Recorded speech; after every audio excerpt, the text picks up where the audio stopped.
And a very, very warm welcome to everyone on this fine Sunday evening. A little bit cold here in downtown Vegas. I hope everyone's doing well. We've got a cracking little show lined up for you tonight. Obviously, Callum Borck is joining us to talk through his adventures in the US. So just a little bit of housekeeping. Obviously, we're going out live on 3 pages tonight. So we've got the Bowlcast YouTube page, House Hack Facebook page, and also the Bowlcast Facebook page. So you'll find us on any one of those mediums. If you add a comment anywhere on any one of those live streams, we'll actually see it, and we'll be able to bring that up on the screen. So if you have any questions for Callum, please do not hesitate to shout them out there in the comment section, and we'll make sure we get those asked at some point along the journey. So without further ado, the man of the moment, please welcome Mr. Callum Borck. G'day, mate. How you going? Not bad, not bad. You? Excellent. Yes, very well. Hang on, I'm going to play around with this screen until I find something that works for everybody and hopefully actually removes me from the screen, because nobody wants to see me. It's all about you. So how have you been, mate? It's been a few weeks now, obviously, since we spoke at Orange, and you agreed to come on the show. So thank you for doing that. It's really appreciated. What have you been up to in your time since you got back? Not terribly much. Just doing a lot of bowling, a lot of training. Yep. You know, having a good time, getting back and spending some time with the family and catching up with friends after being away so long. So nice. Yeah, no, nice. Been pretty crazy. Excellent. Good job. And look, before we get sort of stuck into the US side of things, I guess I just want to give people some context about Callum the bowler. So give us the I guess the journey, mate, the history. Where did you start bowling? What age, all that sort of thing? Yeah. So I started when I was about 5 years old, I believe. I was at school, and one of my mates there at the time was in a bowling league, and if they signed a friend up, they would get a free bowling ball. So I was that lucky friend that got signed up for his free bowling ball. Nice. And yeah, so I kept bowling for a while until I was about 14. And then I was gonna actually quit when I was 14 because at that time I had no clue you could compete competitively other than just league bowling. And yeah, so then my coach at the time introduced me to my current coach, Tomo, and his group was Kevin Sheedy was there as well. And yeah, then now I'm here, and we're loving it. Absolutely. So that's when you obviously just decided then you were going to take it serious around age 14. Yep. So 14, 15, somewhere around there. I think I was end of 2014-ish. Yep. Okay. Cool. Yeah. So, and you obviously you had a really great junior career. I believe that's probably how we met. Actually, would have been through junior nationals, either Lidcombe or Frankston. I can't remember now, but that's probably when we crossed paths. So, your junior career. So you obviously bowled for WA. You're based over there in WA. Yep. So tell us a little bit about that. President's Shield wise, I mean. It's yeah. No, so as junior, we obviously were quite active as a team, going away for all the nationals and everything, and had a great support network behind us for that. And so I think I did 4 shields in total while I was a junior. Unlucky, I couldn't get a medal with the team in that. But we had a great time over there, and it was such a great experience to be bowling in those events, and I think it's super important as building blocks for the Australian juniors. Yeah, and I had a great time over there. I did a lot of international events at the time there as well. I think my first event was actually an international at Milo, in one of the restricted events over in Milo. I did that before I did any of my shields. Absolutely. Oh, wow. End of 2015, I believe that one. So. Yeah, there you go. Yeah, actually, you've moved into my next part, actually. So obviously, you've moved through to the youth ranks now, obviously, but you were also, this last US jaunt wasn't really your only international event. So you've had a little bit of history traveling internationally and bowling international competition. So, I mean, obviously, I caught up with you at Malaysia on one or two occasions. Yep. What about other events internationally? Where have you been? Been all over Asia. Been a lot of Asia. So obviously Milo and Penang were my most frequent and often favorite events to go to. Other than that, being to Taiwan with the Australian team, been to Kuwait with the Australian team. Wow. Been to Thailand on my own. How was that experience? Thailand? Thailand, yeah. Thailand. The PBA event in Thailand was spectacular. That was the first PBA event I did. I did the PBA World Bowling Tour in Thailand. Okay. That was 2019, I believe. That was first time competing against any of the professionals out there, and it was just crazy.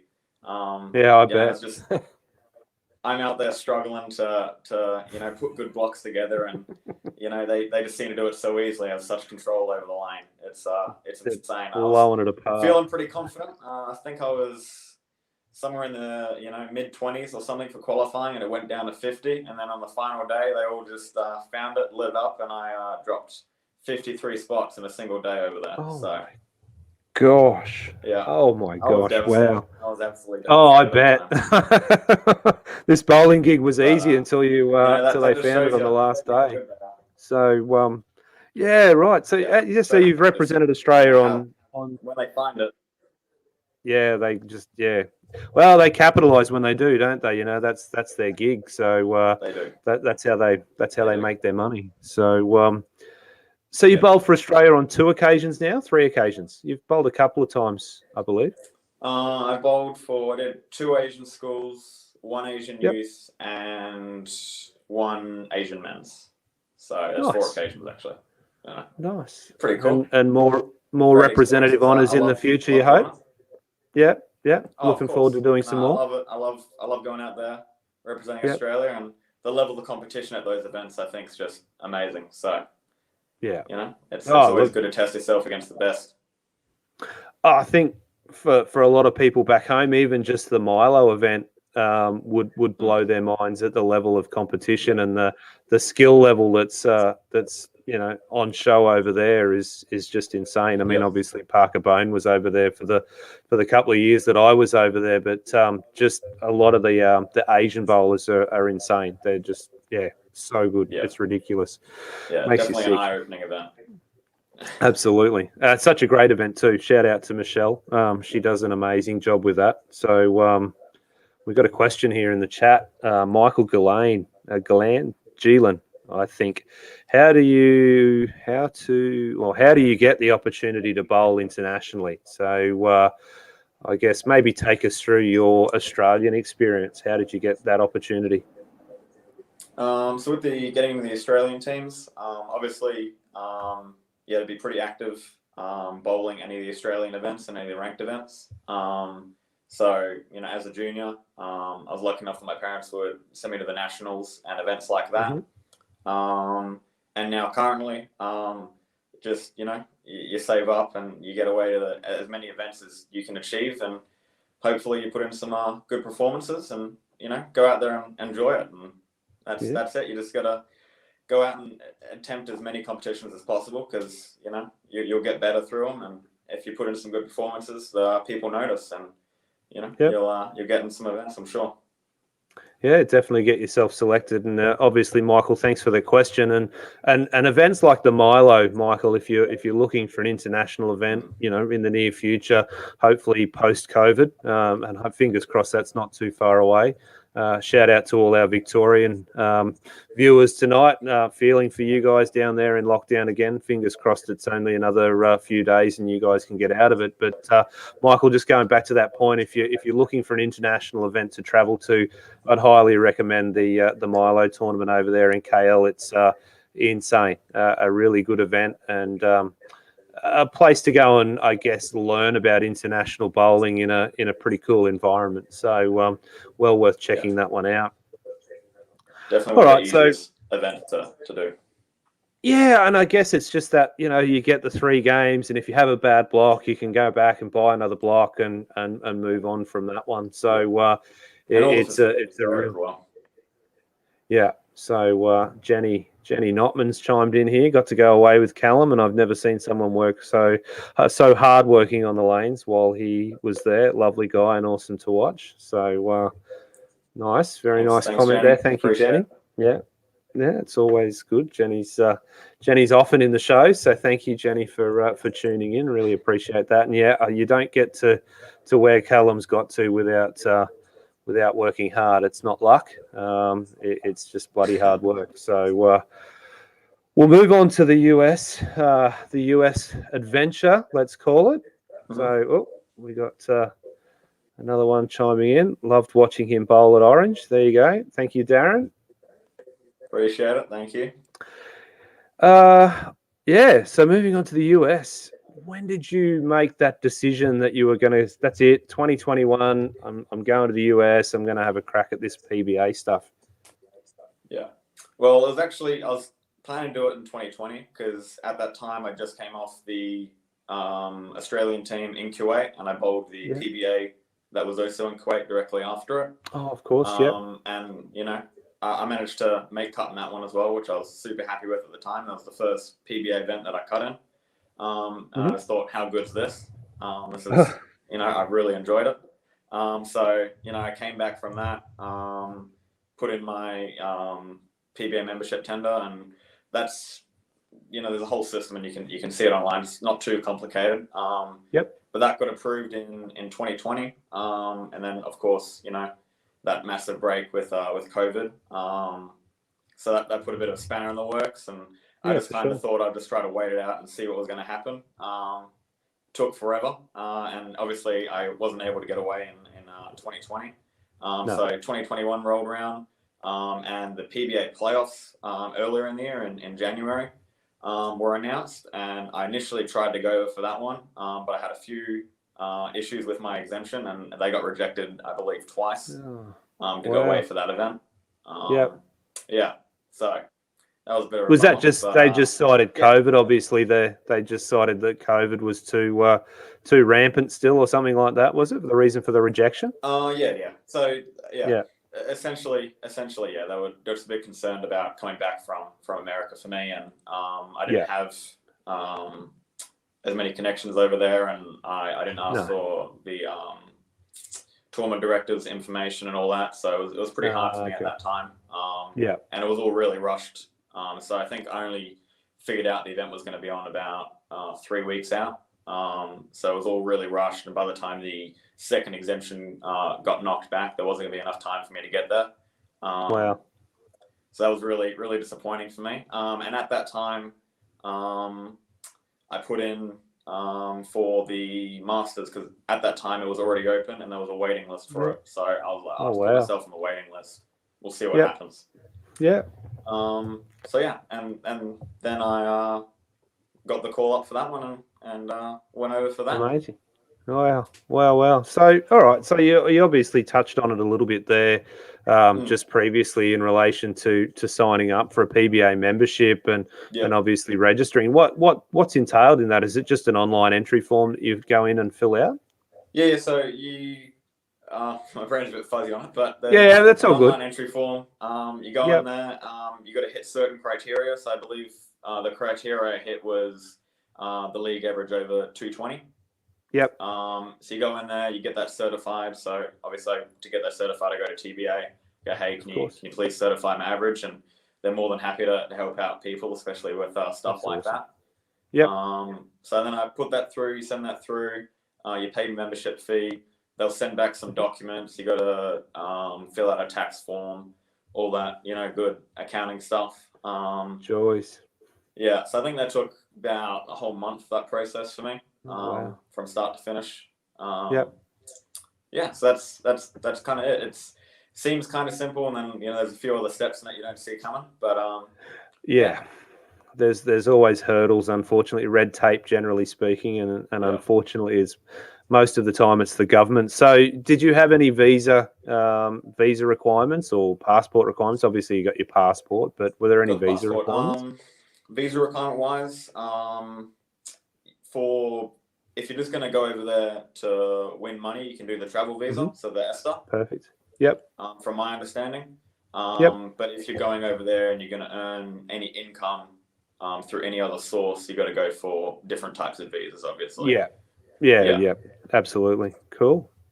Wow. So okay, so you've done all of that. You've got your membership. You've applied. You've obviously been given the notice that you're making the Masters. It's like, wow, mind blown. Fist pumps and tears and skips and whatever else. I'm sure you were pretty pumped about that. But the reality sets in. What do you do then? Like you're obviously, I've got to practice. I've got to, take us through what you did in the lead up to leaving, like the time you flew out. Yeah. So it was kind of pretty crazy. So obviously I put in for the Masters in January. However, the whole thing didn't work out for that swing. So I kind of had it in the back burner going, oh, they might call me up and, tell me I can compete in the Masters. But I didn't get the call up till the night before I left for the Kegel Queensland Open. And then I ended up flying out the Wednesday after that. So I think it was the Thursday I got the notice and I flew out a week later. Oh, wow. So it was a pretty hectic couple days. So you really didn't have much time to sort of go in and prepare and lay yourself, a dozen flat patterns or anything like that. So I was obviously still training because I was looking for an opportunity to go and bowl over there. That was my goal this year, just to get over there and get a taste for it, see how it's going, see what level I need to get to, and if there's anything I need to improve on more. So I was obviously doing a lot of training and stuff, but nothing's particularly targeted towards the Masters. Right. And about a month out, I thought they haven't mentioned it to me. Probably not going to happen. That's reality of it. And then I got fair. That, and pretty hectic couple of days trying to organize all the travel exemptions. Yeah, for sure. Yeah. Oh, of course. Yeah, because nothing happens easily, unfortunately. So you would have had to try and arrange flights and all of that sort of thing last minute too. Yeah. So obviously, that first step for me was get the travel exemption sorted, because without that, nothing was possible. You can't go. Yeah. So I emailed tournament directors, emailed people in the PBA, emailed TBA as well, and they got back to me within a day, which was incredible. Awesome. With a full-on letter and everything of support. So that was good. I packaged it all up, sent it off. Luckily, the government got back to me within a day again, which was just crazy. My goodness. So that was the Tuesday by the time that all got approved. So at that time, I know I got the approval to fly. And then to fly, you need to get a COVID test within 72 hours. So then I run down to the clinic, get the COVID test. That comes back to me within 24 hours. And then that's the Wednesday now, so about midday Wednesday. And then I book and fly out that night. Oh, my God. Oh, my God. Yeah, nothing stressful about that at all, mate. Nothing stressful about that at all. No. And the reason that all occurred was because I wasn't sure about the quarantine requirements in the US. And it's a 10-day requirement over there. So I had to get there 10 days prior. Of course, pretty much self-isolate myself during those 10 days prior. Dear, oh dear. All right, so... Wow, that's mind-blowing. So what did you do for bowling gear? So obviously you would have taken some gear from here. Yeah, so I brought 6 balls from here, which is all I could fit onto the plane at the time. Of course, So and then after that, I got in touch with Tim Mack from Storm. Nice. And he was kind enough to help me out with a few bowling balls while I was there. Wow! So that was incredible. There's no reason for him to help me out, but he was just super kind and willing to help me out. Yeah, no reason for him to help you out other than the fact that he's just a super kind human being, like one of the best people on earth, and probably has an affinity with Aussies. To be fair, given his association with Belmo, I ended up getting in contact with him through Paul Delaney, and nice. Of course, was super helpful again from him as well. So I felt really, had a lot of support behind me, and that was great going over there. Yeah, Paulie's another super nice human being that I'm hoping to have on the show. Actually, we've got yet to get that locked away, but looking forward to having a chat with him and another surprise guest that I can't allude to just yet because nothing's been confirmed. But looking forward to having that show hopefully in the next sort of 4 weeks because I wanted it to lead off the back of this one because there's obviously some oil pattern stuff and Paulie's the man when it comes to all of that. So looking forward to having a chat with him.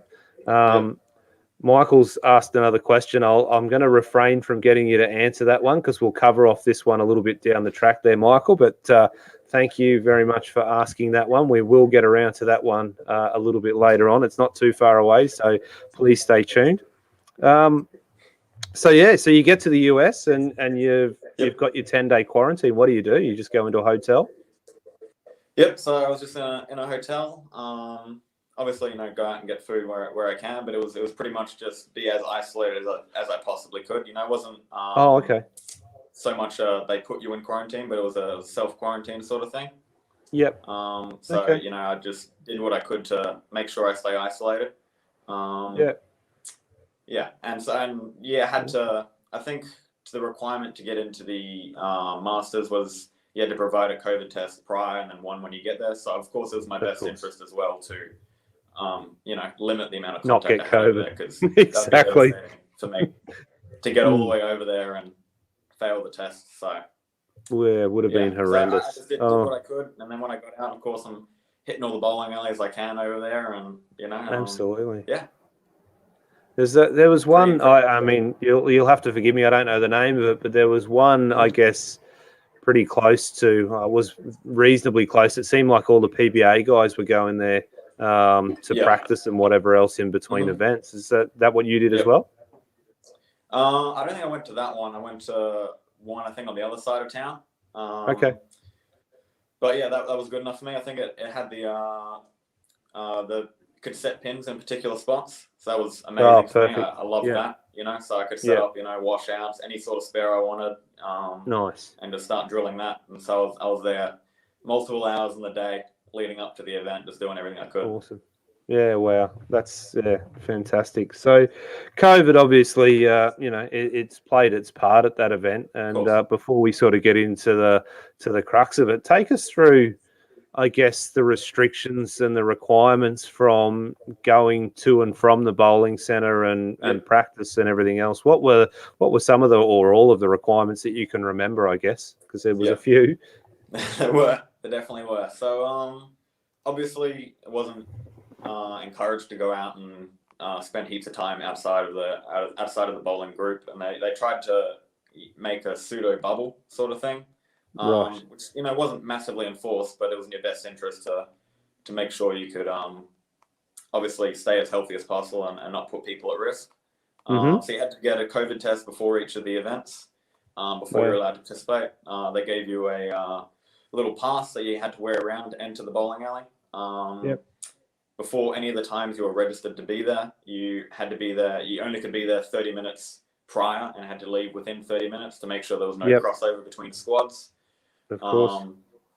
So, for me at the time, that was, I hadn't seen any different, so it wasn't too bad for me. But for a lot of the other guys out there, they really wanted to be there and talk with the other guys and watch what they were doing.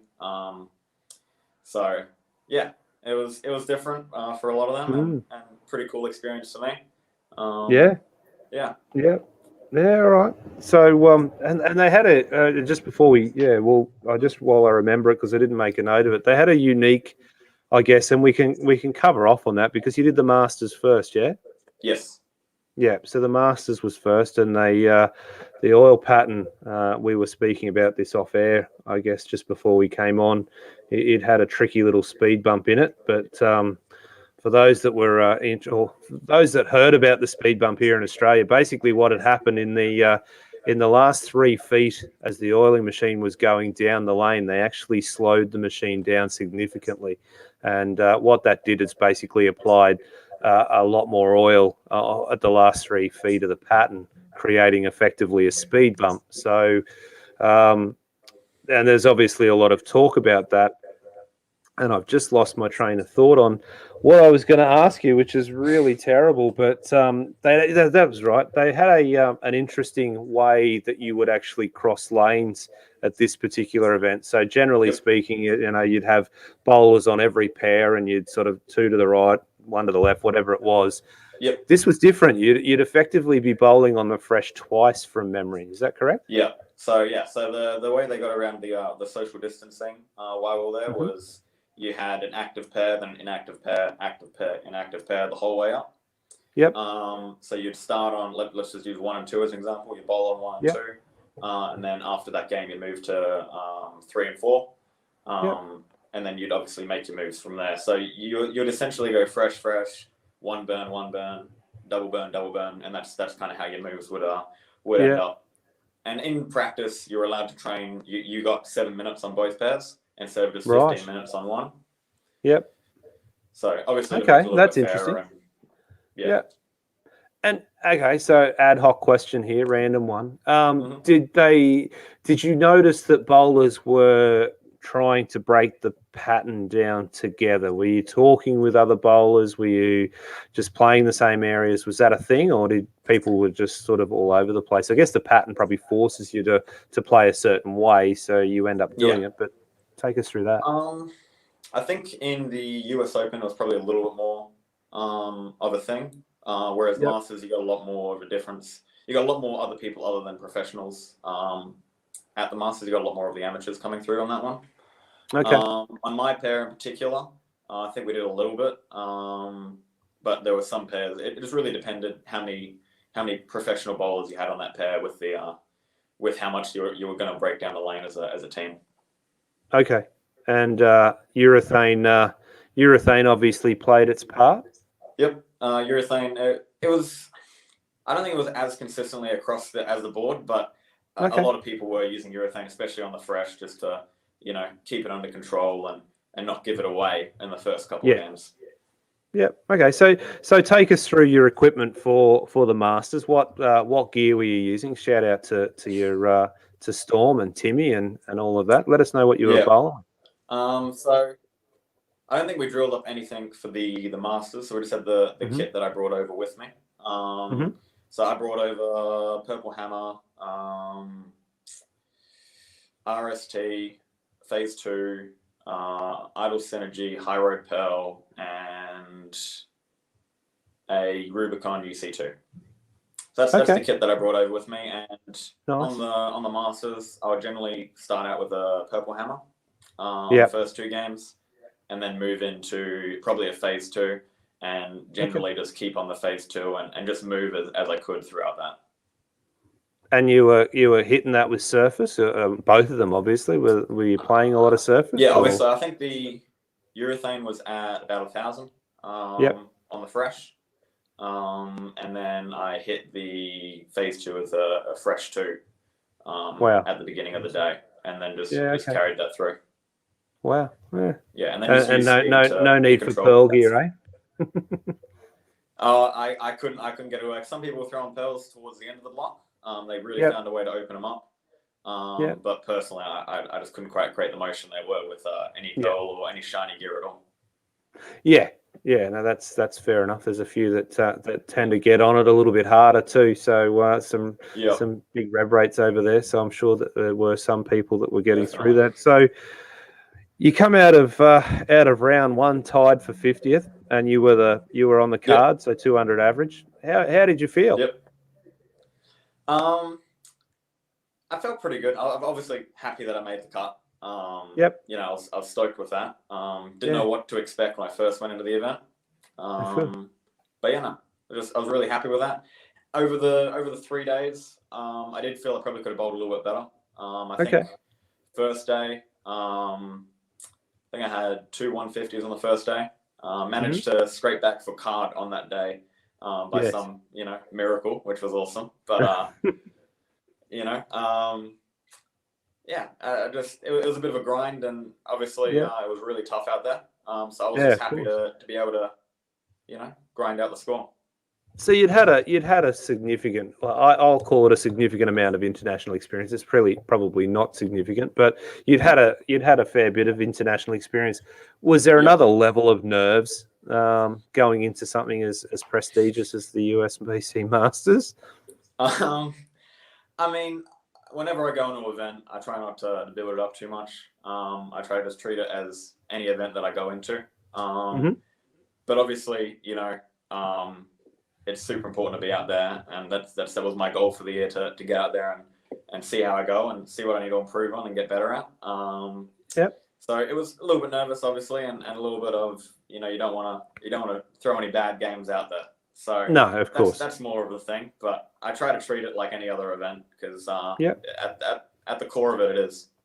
Yeah, well, that's exactly right. It's you and the 60 feet of lane and those 10 white things at the end, and just find the right bowling ball and get it to go through those 10 white things the right way. So obviously, my day one score was a little bit up and down. So probably a little bit nervous in there, I would imagine. Yeah, so I mean, but you held it because I mean you dropped to 52nd after round two, and only sort of 0.9 of a pin in average. So you've dropped to 199. Average after that, but you're still in front of the likes of Jesper Spence and Kyle Troop, Bill O'Neill, Chris Vye, and Marshall Kent. I mean, you're doing okay. Oh yeah, look, I was just happy to be able to keep up and then not really ever feel like I was dropping massively out of the cut. All my scores were, I think, within a band of about 20 pins. All the scores in the Masters. So absolutely, I never really found anything that opened it up, but I never really shot myself in the foot after that first day. No, for sure. So day three, basically, you stayed in 52nd. Bumped your average up by another half a pin. So you finish qualifying on 199.6, and it's off to the brackets. What do you do? You go home that night and you sit down and you, I guess, trying to decompress. What are your thoughts? You've just made the cut at the US Masters. Yeah, I was again super stoked. But I was sitting there trying to think about how I'm going to go and attack the next day, and if there's anything I'm going to do differently. And I went in there with the idea of just going to try and play the game like I've been playing it currently. Of course. And just go in there with the game plan that I had. Obviously, a little bit nervous because I never felt like I had a massive control over what was going on those lanes. I felt like I was just grinding it out, and I never felt like there's 240 on the cards every day. It just felt like that's another 190. Let's keep going, sort of thing. Right. So you never really saw a picture or had a great idea of there were occasional pairs where I'd find something, but I think that was more, towards the back end of the games where people had broken them down and of course they've created something, and then I find that. So yes, I was a little bit nervous going into with that, but that's how I tried to approach it. Yeah, that's awesome. So did you travel with anyone? Did you have anyone, mum, dad, someone over there with you? Just me.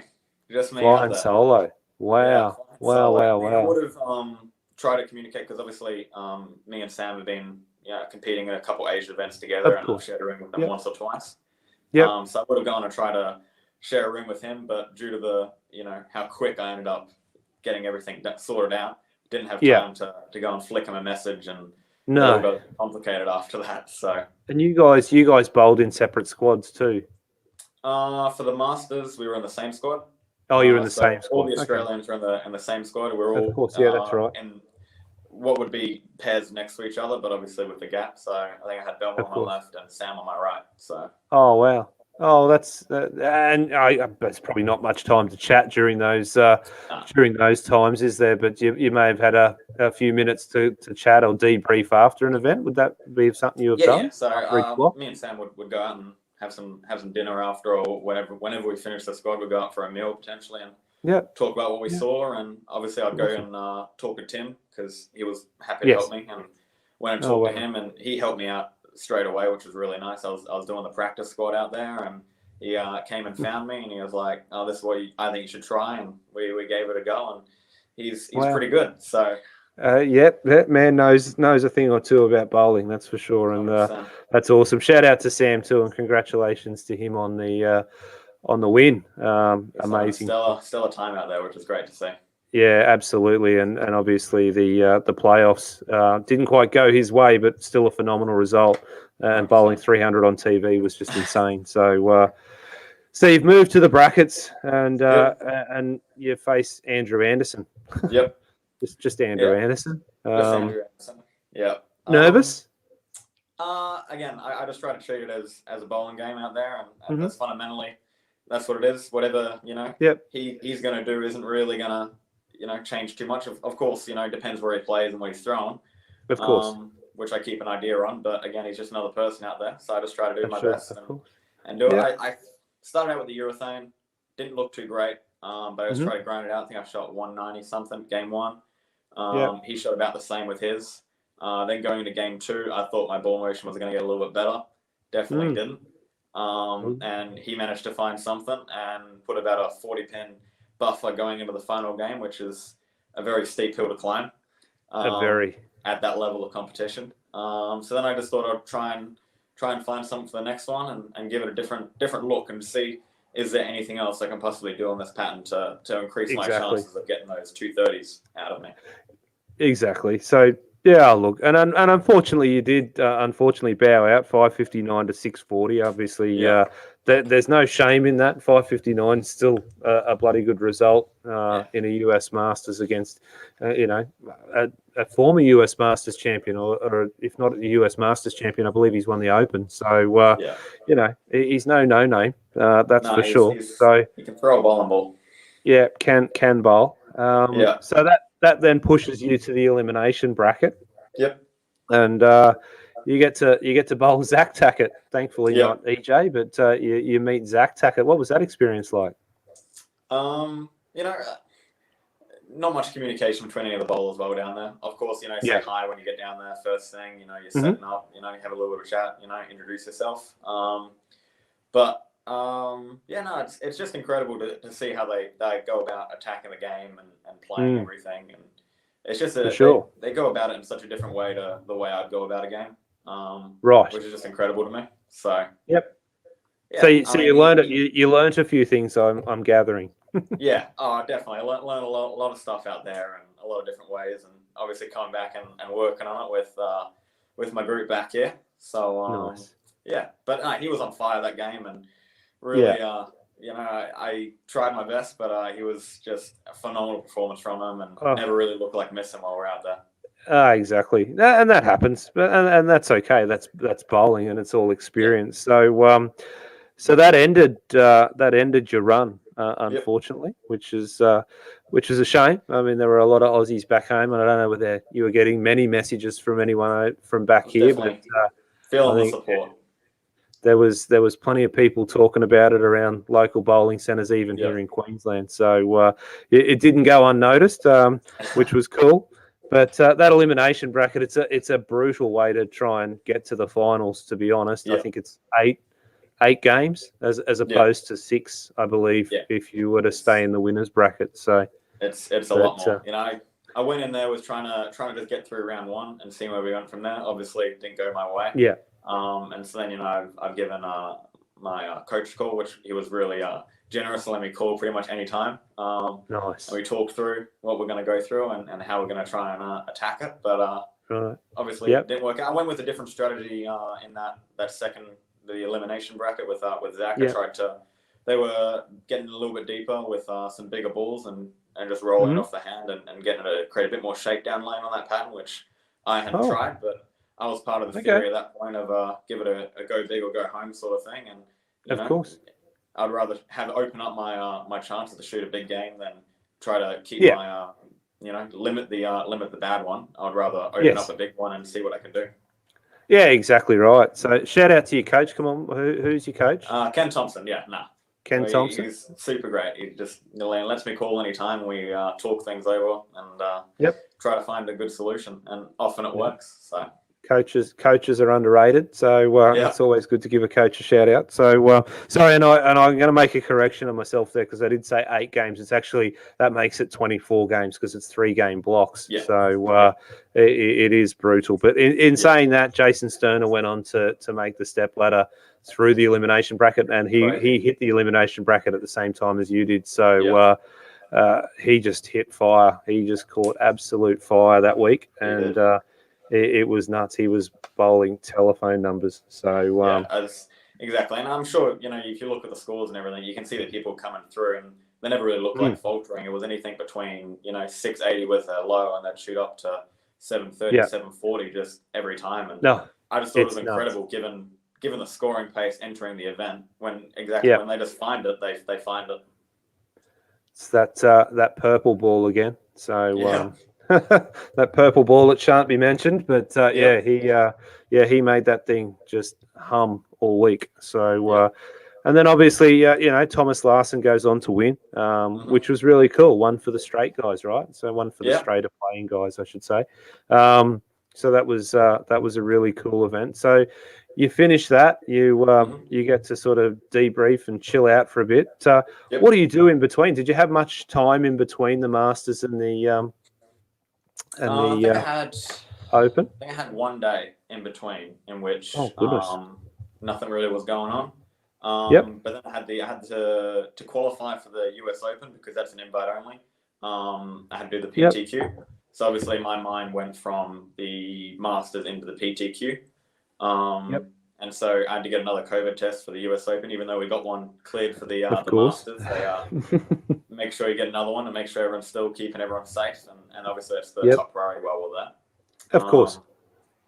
So managed to get that, cleared that one obviously, and then it was just about getting ready for the PTQ, and I think that happened. It was the following day actually. I don't think I had a full day in between. It was the following day, straight after the Masters finals, I believe. Yes. Oh wow. Okay. So not too much time, and you're straight into the PTQ. So how many games is the PTQ? 6 games? I believe it was 8 from the top of my head. Not 100% sure, but I believe it was an 8-game block. And on the pattern, on the open pattern, no, it would have been on. It was on a different one. It was on its own unique little special pattern, which I believe it was. If you look at the US Open pattern 4, I think it was 2 feet less than that one, and 3 mil less as well. Right. Okay. So it was a bit shorter. Unfortunately, so I think it was 40 foot with 27 mil. Yep. Which is still decent pattern, and obviously pretty flat. Definitely a challenge. I mean, I do have the oil patterns here, so I will pull them up. These are the 3 patterns that you'd bowled on. So obviously pattern 1's on the right, as you're looking at the screen. Pattern 2 in the middle, and pattern 3. So for those playing along at home, these patterns are brutally flat comparative to anything you would see in any centre in Australia. I think you've got a 1.67 to 1 ratio.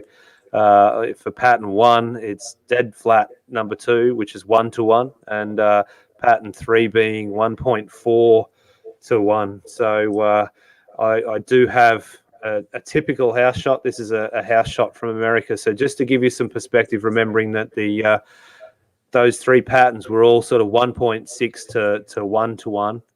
This is 11 to 1. So basically what that means is there's a lot more friction outside, which will help your ball to recover if you do happen to miss right. So those patterns were brutal. There's no two ways about that. Interesting shape on pattern 1. How did you find that played, if you can remember? I mean, obviously it's a while ago now, but how did that pattern play? Well, obviously we'd come off that brutal US Masters pattern. So the way it worked for this one, I got through the PTQ, was fortunate enough to make it through that. And then you went on to the next day, which they gave you, I believe, 2 hours on each of the patterns. Wow. And so when I first got on the pattern and I was bowling it, to see ball motion again was incredible, because there wasn't much for me on the Masters. So I was just happy to see my ball make a bit of motion down lane, pick up in the front some friction. Wow. Exactly. So I was seeing stars out there. I was loving it. Perfect. But yeah, I thought it was interesting. It played fairly normal, like a short pattern. But obviously I found it a lot more speed sensitive. Right.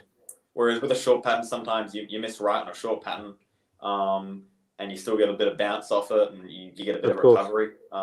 Whereas on this one, if I missed right or I got a little bit quick on it, it wasn't seeing any part of the lane. I missed right on the short pattern if I got it fast off my hand, and it just would never make the motion down lane that I wanted. Yeah, so just to take the viewers through that, sorry, and it was a good point, that is only 36 feet and 26 mils of oil. So, it's probably considered, would you consider that high volume? It's not quite high volume. It's probably mid to high volume as far as oil's concerned. And 36 feet is something we probably, I don't think we've seen too many patterns of that length here in Australia. I know the ladies at the Albany Open just played on 36 feet this weekend, and that was a really interesting event to watch. So, and then you take into this other. I'm going to just jut. Oh, sorry, I'm going to pivot here for a second and pull this little one up because we were talking about this. And for those again playing along at home, this is the topography charts that. Every bowler was actually given access to a complete topography chart of the whole house. So lanes 1 to, I believe, 78. There's 78 lanes or 80 lanes?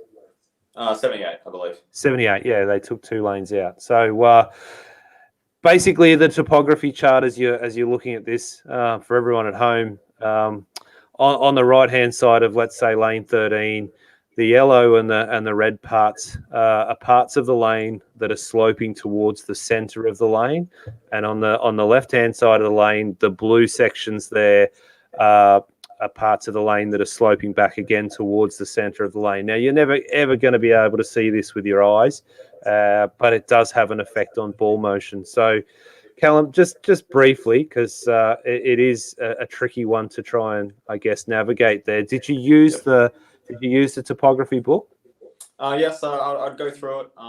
Initially, when I got it, I went through it, bookmarked any lanes that I thought were substantially different between pairs, or even just like, that pair is very different to the other pairs. And so I would know ahead of time if anything was particularly, different from anything else I was bowling on, and I could just mentally factor it in if I saw something different out in the lane. But for me, I always have it in the back of my head, but it's not an absolute, and I don't go into it adjusting to it straight away. I'll always throw the shot and get a read off that first. Of course.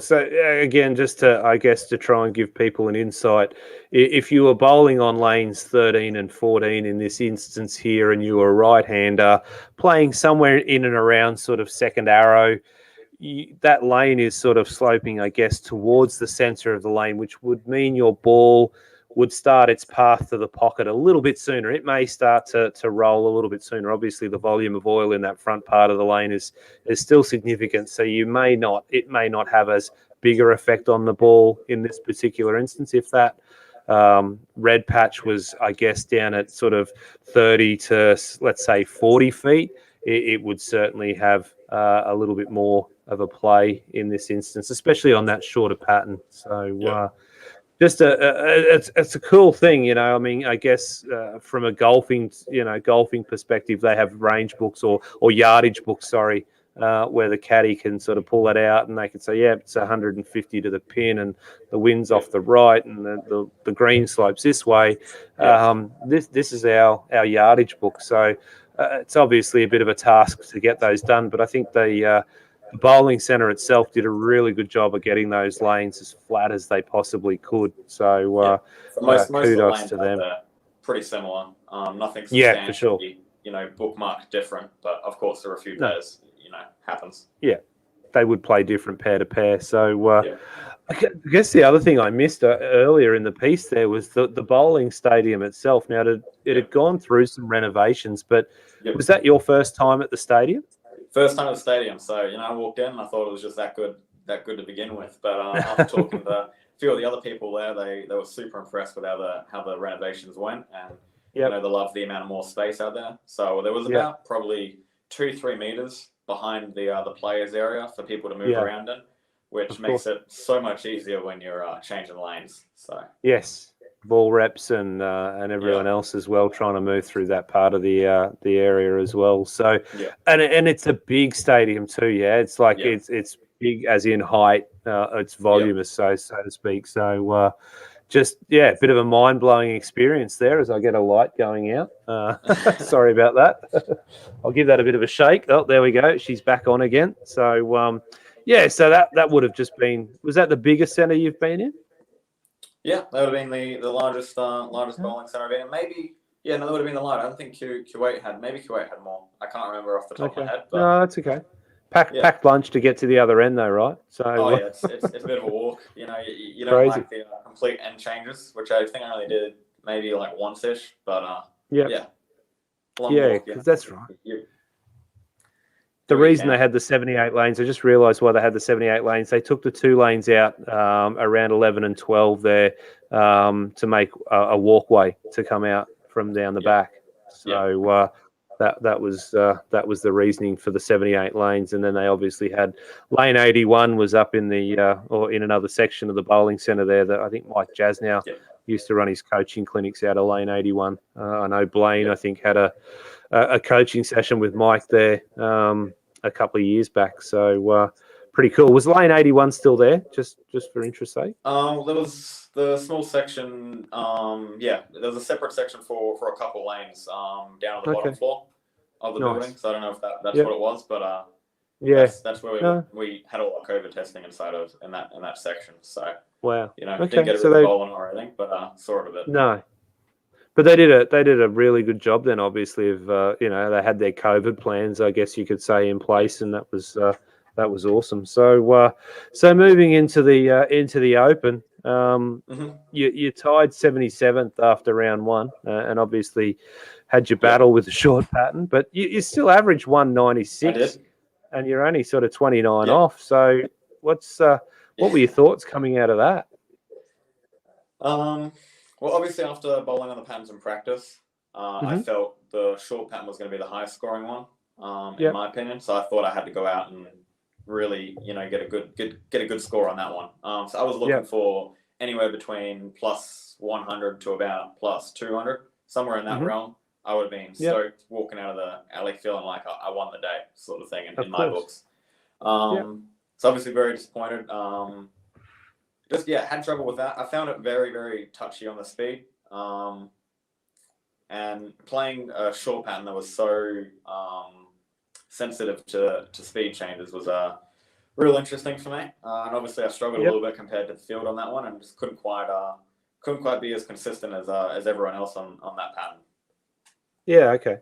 But I mean, so you go into round 2 and you actually you've come off at 196.06, but you've actually moved up to 68th place. So you haven't bowled as well as you did day 1, but a testament to your ability to stay patient and obviously stay in the moment. You end up at 196 and in 68th place after round 2. So you had to be happy with that? Yeah, I was pretty happy with that. I was obviously gutted with how I performed on that first day, and I felt like I was kind of behind the 8 ball a little bit on that on that first pattern. So going into that second pattern, I was hoping for a really good day out there.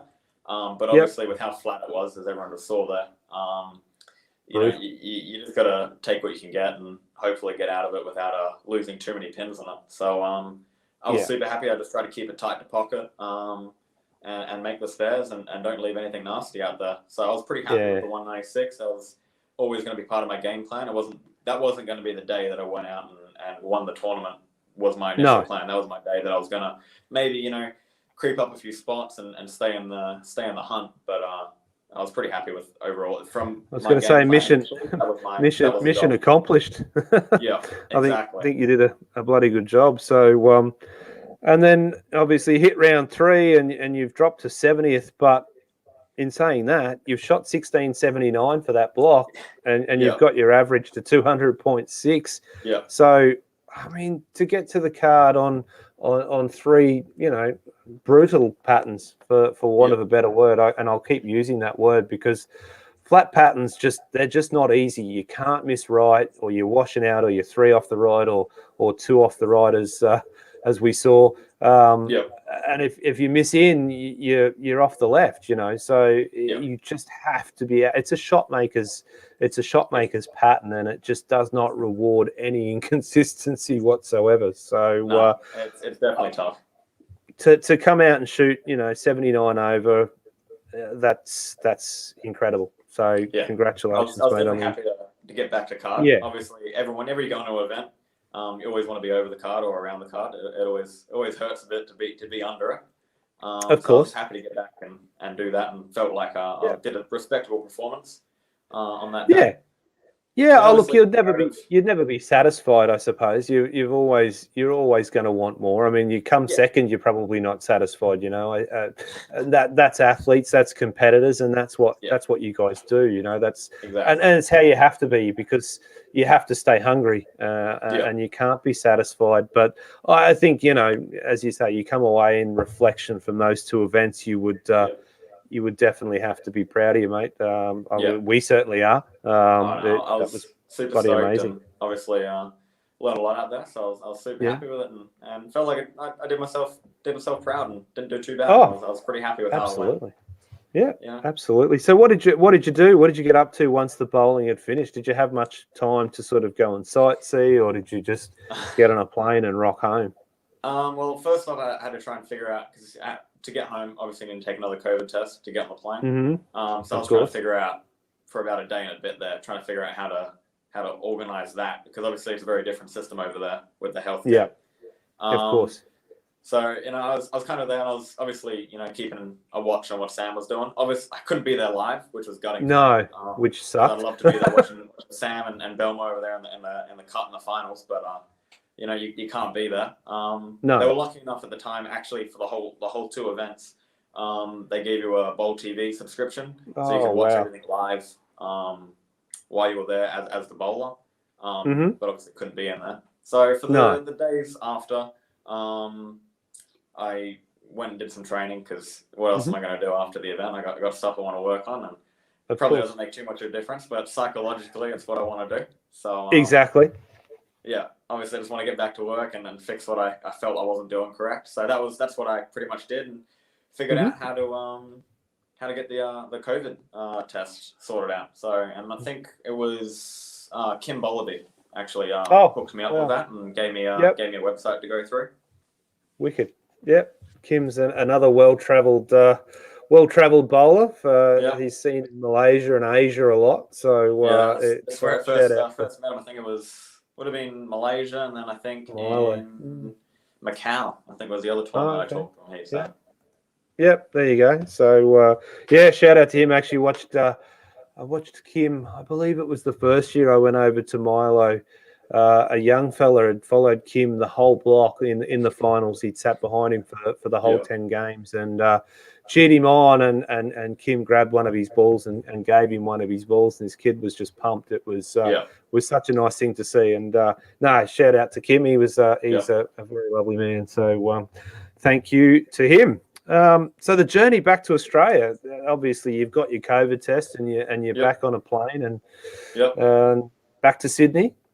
Yeah, back to Sydney. So I flew in and out from Sydney. The one benefit from all of that is there's really no one on the flights, so you get a whole day to yourself. I think nice. on the way back, 20 people on the flight on the way back. Goodness, that's insane. Yeah. So they had more staff than people on that plane that I was on. So wow, couldn't leg it up to first class. I wish, but no, still in the economy. But you get the whole row, so it's pretty much first class. You roll up with the armrest, you lie down, have a good nap. So nice. Yeah, I mean, but from a flying perspective, it was fantastic. But obviously you're wearing a mask the whole time. The whole time I was there, I was wearing a mask. It's a struggle. It is. It's a struggle. Yeah. Yeah. So I got the jab, came back. I think it took about 4 hours from landing on the flight to get to the quarantine hotel. Right. So, wow. Yeah. So you're on the plane. You're sitting there on the plane. Obviously, the medical staff come and greet you on the plane. They give you a briefing of what you're about to go through, all the different steps of what you're going to do. Then you leave. Then you go into about 4 different hallways. Because when I arrived, 4 other flights arrived at the same time. Oh, of course. And you have to wait for the next flight to clear the area before you can move. Yeah. So of course. there was a lot of just waiting in different areas. So just waiting in different areas, and you go through the customs, pick up the bags, and then they obviously ask you all the questions, exhibiting any symptoms, any of that stuff. And if you've acknowledged or you're feeling unwell or whatever, they'll take you into a separate section, and they'll give you some more COVID tests and put you in a bit of an isolation while you're there. But if you're saying all good, You board the bus and you fill out a whole form about all your details and everything. Then board a bus. Military's there. They once you got to the bus, they took all my bags, and I wasn't allowed to touch them until I pretty much got back to the hotel, which was rather funny for me because I kept trying to tell everyone how heavy my bowling balls were, and they always looked at me like, "Nah, it's fine." And so I had a few people trying to one hand pick up all my bags and throw them in. Yep. And not happening. yeah, it was a bit amusing for me at the time. It was a bit of fun on the day. Couple of hernias and a few backs out from Callum's time in hotel quarantine. So you're in quarantine. You've got the 2 weeks. How do you spend that 2 weeks? I mean, I was saying to you earlier, it would drive me insane. So what did you do to kill that time?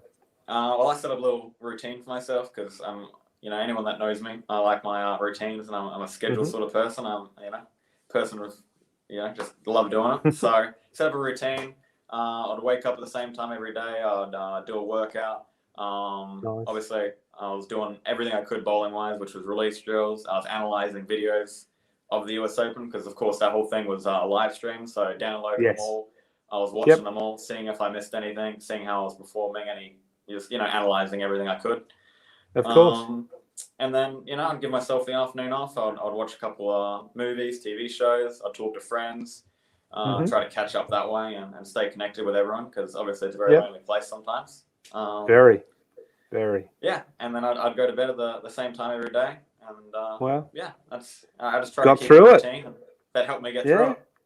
Yeah, absolutely. Well done. Yeah, well, I guess routine's probably the key to it all, isn't it? Yeah, exactly. And they give you meal times as well, so I could build a routine around that, so that you'd guarantee your food would be there between 7:30 and 8, and all that. So that decent food. Had a bit of structure. Was it decent food? Wasn't actually that bad. It was pretty good, and you can request different dietary stuff if you want certain things and not. So that was really good for me. And you can order Uber Eats and order Woolworths to your room as well. Oh, okay. Yeah, right. So a couple of packets of Tim Tams. That'd be the go. Exactly. So you end up looking like me, mate. So you don't want to do that. And then so you jump out of hotel quarantine, and lo and behold, we'd cross paths in Orange. So you obviously that's right. Saturday. Yep. So obviously, again, shout out to I believe Paul and Bree. They helped you out to put up with me, to get out to Orange. Let me stay at her place. So. Yeah, absolutely. So, and then you had a great result at Orange. So obviously all of the bowling you'd just done and the release drills and analysis in hotel quarantine didn't do you any harm. You finished second there to glorious George. Congratulations, George. But you were chasing him down in that final day. It was really good to watch. I was lucky enough to be there to live stream that event. So great time that one. So that was good. I was honestly just happy to make the cut after the first day because I wasn't sure what to expect. I got out on the Thursday, so I had about 2 days of bowling prior to that, and I was still getting my feet underneath me and wondering where I was walking. So 100%. And a great event, right? Aldo and Marissa are just salt of the earth type people, amazing people, and great ambassadors for the sport. Definitely. Which was amazing. And then you was it while you were bowling that the Perth had the COVID scare of all things? That was second last day of my quarantine.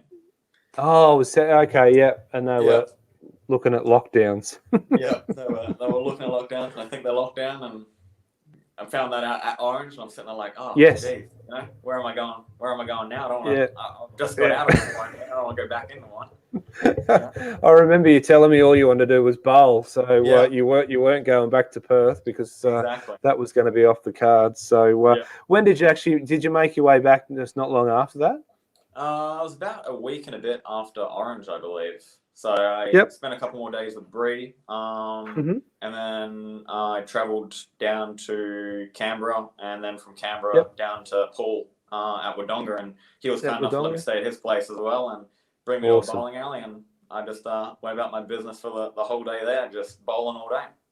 Nice. Yeah, no, that's awesome. That was a dream. Absolutely right. It's an amazing thing. So and a shout out to Paulie. like I said, I'm looking forward to having him on the show here, hopefully real soon. So I guess that circles me back to Michael's question and a question that I had. So plans to bowl full time in the USA. What's happening for the rest of 2021 before we get on to 2022? Give us an idea of what's happening. Obviously, my plan is to bowl professionally. That'd be, that's what I'm trying to do. Awesome. And I got today actually the notification. I got another exemption approved by the Australian government. So we went back on the summer swing and go back and do all those events over there later this Breaking year. news here, people, on the Bowlcast. Bloody live show. How good's that? He's going back to the USA this year. That's amazing. So congratulations, mate. We're stoked for you there, and you're obviously just as pumped. It's going to be a good thing to watch. So everyone jump out there and grab those subscriptions and be watching Callum take on the rest of the 2021 year. And then fingers crossed, you're going to try and get back there full time in 22. Yep, I definitely try to get back there for the beginning of the next swing and at the beginning of the year, and we'll see where it goes from there. That's the plan. We're just trying to just stay as tournament active as possible and get as many tournaments under my belt, because that's the most important thing. Because we wouldn't have too much. Is there much going on between now and when you go back? I don't think there's. I mean, Nationals is in August, but you'd be back over there by then, wouldn't you? I'll be back over there. So I was going to miss the National. I was going to go over for the Melbourne Cup actually. Just to try and stay as tournament active as possible. But of course, that stuff happens. Unfortunately, it did. I'm heading up to Townsville actually. I'm going to do that one just to roll the arm over and stay as tournament active as possible. Yeah, another great event, I might add. Tyson and the team up there with the Mike Carney Memorial Tour. They're doing a bloody good job too, I might add. So you should have a good time up there, and it's a good event. Sam obviously won that one last year, so go up there and take his title off him, mate. So. Mate, that just about wraps it up, mate. It's I've probably got 1,000 more questions, but we've just crested an hour, so I don't want to take up too much of everyone's time and specifically yours. Is there anyone you'd like to thank, mate? Sponsors, family, etc. Obviously, thank everyone for the support while I was there. I definitely felt it, and had a lot of people send me messages and wishing me luck and everything. So that was always good. Thank my coach Tomo. Absolutely. He's great. Yeah, for sure. Always looking out for me, and all the guys. Shout out to Tomo. Yeah, exactly, and all the centers back here in Perth, they do a great job looking after me. So I have a great deal with them, and they're happy to put up with me for a couple hours a day at each of the centers. And lane time's the most important part of the training. So. Yeah, it really is, mate. So congratulations, and thank you again for joining us. Really do appreciate it, mate. No and appreciate it. We will let's catch up. Maybe do a quick catch up after each event or something if you're interested, mate. I'm encouraging you to go out and get your selfie camera and do a travel vlog, mate. Keep us all informed about what's going on. But if you can't do that, let's jump on here and have a chat. Whenever you get a chance, and we'll get some things done so that we can keep people informed as to what's going on. And as I said, anyone, what's that? Where do they get their subscriptions? It's Flow Bowling. So jump onto Flow Bowling and jump onto bowltv.com. I mean, if you haven't got a subscription, it costs $9. I've watched the ladies tour all year this year, and there's been some phenomenal bowling on there. So jump onto Flow Bowling and grab one of those. You really can't go wrong. And you learn plenty watching those things. So thank you, sir. Really appreciate it. I'm going to let you go now. Take care. Have a great night, and we'll talk to you soon. Take care, mate. See ya. Cheers, mate. All right, guys, that's it from us. Thank you very, very much to everyone that came on tonight and took in the show. We'll have an audio version of the show up in probably the next hour or so. So that will be available on the podcast platform, and we'll upload the video also to YouTube in the coming days. That takes just a little bit longer to get sorted out, but the audio version will be up. Massive thanks again to Callum. It was awesome to hear about his experience, and look forward to indeed talking to him again at sometime real soon. So until then, have a good evening and good night.